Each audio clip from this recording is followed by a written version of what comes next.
This is one of the things that I love about comics is that ultimately, because they're both visual and written, they can really allow you to immerse yourself in a world that's completely foreign to you, you know? You can learn about new cultures and learn about you can understand what it's like to be that janitor's kid who you know, you never think you're going to amount to anything. Your mom's a janitor, you think you're going to be a janitor, and then, you know, and it's funny, you know, talking to you, it's the same thing where you're like, I'm going to be an artist, and then lo and behold, the way fate plays out, it's not where you end up. But you end up in a position which I feel is significantly better. You know? I agree, and not even that it's better. I think it's better for me. You know, because ultimately, what I realized is that as I got deeper into it, one of my favorite things about being creative is the collaboration, and is about being in a room and talking to people and coming up with ideas and having things get better because you're working with other people and that sense of team and partnership.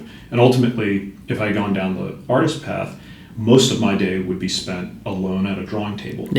By myself, you know, and I think that would be a less satisfying life for me. So I get to, you know, play in, you know, so many different parts of this medium without and collaborate through all of it. Absolutely. But you have worked as a writer and as an artist in comics. Which comics have you done? And I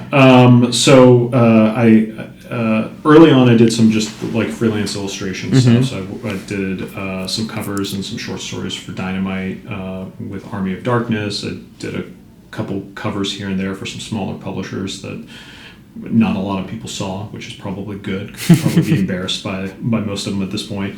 And then when I was at Top Cow, I wrote a couple of the pilot season one-shots. I wrote one called Asset, which got a really good response, and actually was Dave Marquez's first published work, which I'm really proud of because I found Dave at San Diego Comic-Con, did a portfolio review, thought he was really terrific.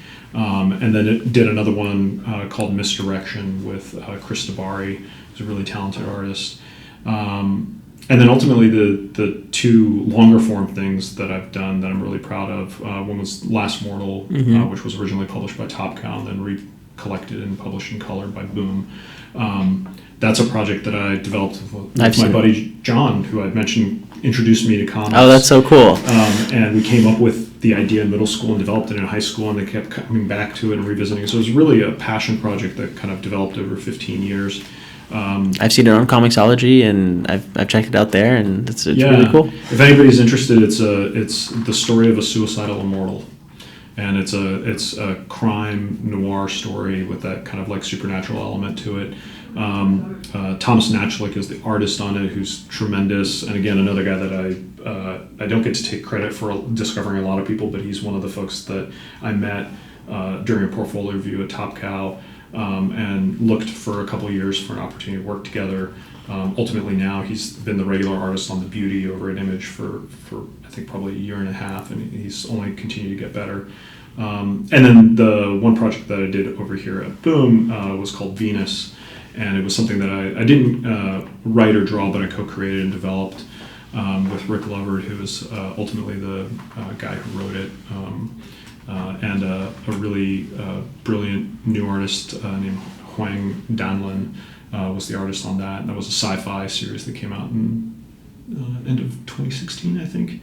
And that's collected now as well. It's about the U.S. gets left behind in the space race because we defund NASA. And so China settles and colonizes Mars before we can. And so the U.S. is left with the seemingly impossible challenge of terraforming Venus to try to make it habitable, because ultimately Earth is, starting to get ravaged and overpopulated and falling apart. That sounds like a fun book. How many issues was it? It was 4 issues, and basically we did the story we told in it is kind of a conspiracy first days on Venus. So the crew crash lands on Venus, of course. Nothing is the way that it's supposed to be. And they're faced with all these different challenges. And then ultimately, and very quickly, they learn that there is a saboteur among their midst. And so they have to figure out who the saboteur is while trying to survive on a planet that is actively trying to kill them. Sounds like fun. Sounds like your standard Tuesday. Yeah. I love it. Yeah, you're asking my average day, something like that.